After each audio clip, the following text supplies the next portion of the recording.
Welcome to episode 189 of the Radio Control Show, sponsored by amainhobbies.com, your one-stop RC hobby store.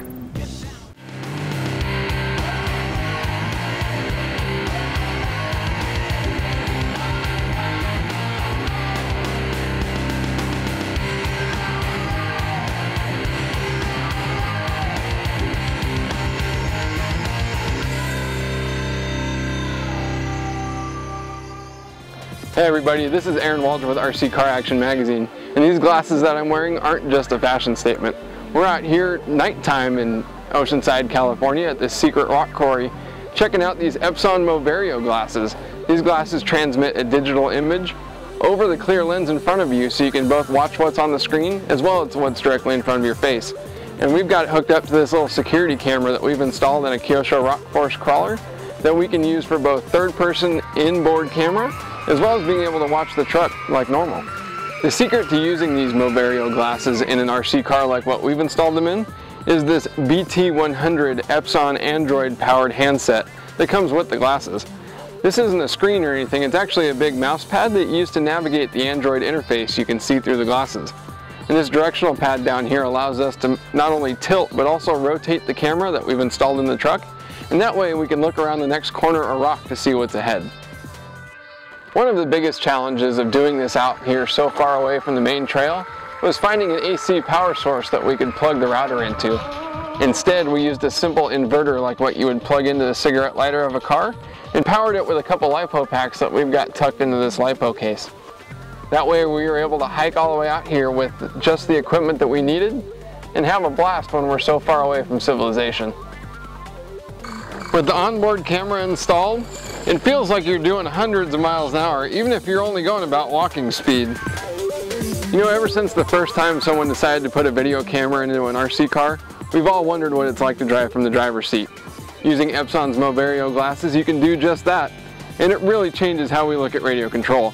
For more information on this project, as well as what we did with it, check out the review in the February issue of RC Car Action Magazine. I'm Aaron Waldron, and thanks for watching. Today's tech tip is coming to us from John Reed, who's going to show us how to keep your wheels on your plane. Probably the last thing you want to see once your plane is broken the ground and taken for the sky is your wheel to roll down the runway. And this happens more often than you think. And it's a very, very simple fix.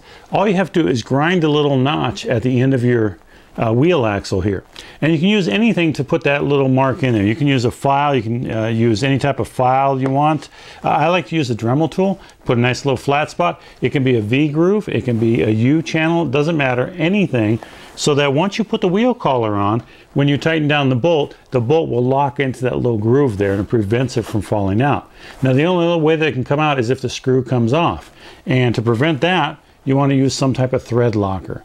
And as long as you have a thread locker, that bolt's never coming out, this wheel collar's never coming off, and you always have those wheels on that landing gear when you bring that plane back around for touchdown. So that's your tip of the week. This week's question comes from Jason in Naperville, Illinois. He writes, I bought a T-Max 3.3 about a month ago, and up until now it has run great. Recently the servos have stopped responding. I also bought a reverse kit and installed it successfully, but I think it did something to the receiver on my truck. Could you help me out? Let's go to RC Car Action editor Eric Reichert for the answer. Thanks, Hope. It's hard to say what might be going wrong with the servo without knowing exactly what it's doing.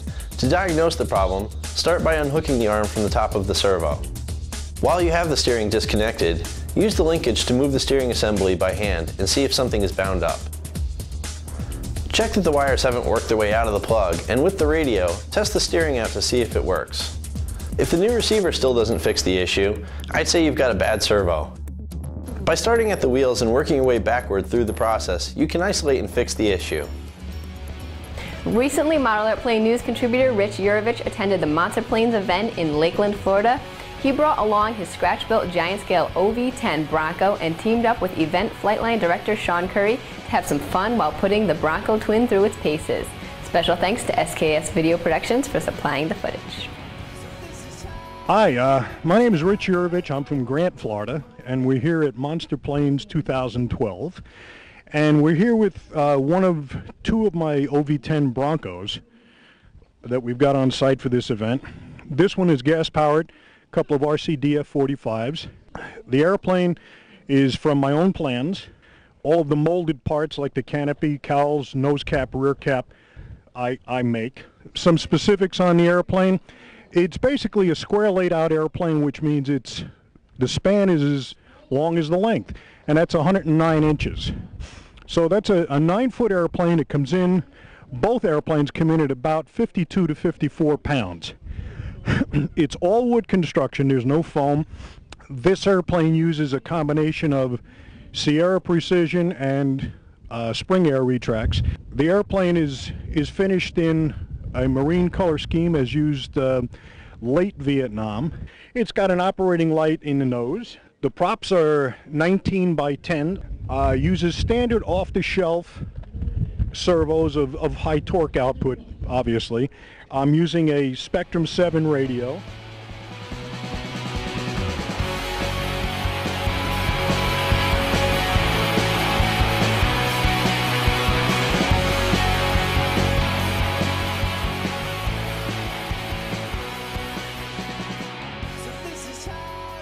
Grab a piece of real aviation history with these gorgeous color posters from the early issues of Model Airplane News. These full-size cover replicas from the 1920s through the 1950s feature artwork from some of the most well-known aviation artists of the time. Each poster measures 24 by 33, is perfect for framing, and will make a really unique holiday gift for the RC pilot in your life. Don't forget, the entire AirAge store is on sale from now until December 25th. Head to airagestore.com today.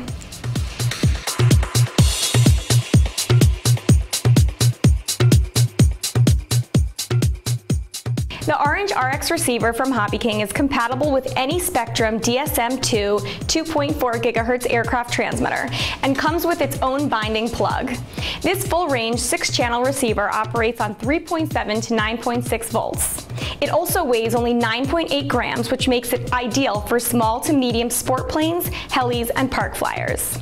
The servo ports are on the end of the case, and the receiver also accepts a Spectrum plug-in remote antenna receiver. But what's really amazing about this receiver is its amazingly low price of only $5.99. If you fly RC on a budget, this one is definitely for you. Head to your local hobby shop or newsstand for the January issues of Radio Control Car Action and Model Airplane News, or get it now on airagestore.com, iTunes, or barnesandnoble.com. Thanks again for joining us on the Radio Control Show, and we'll see you next time.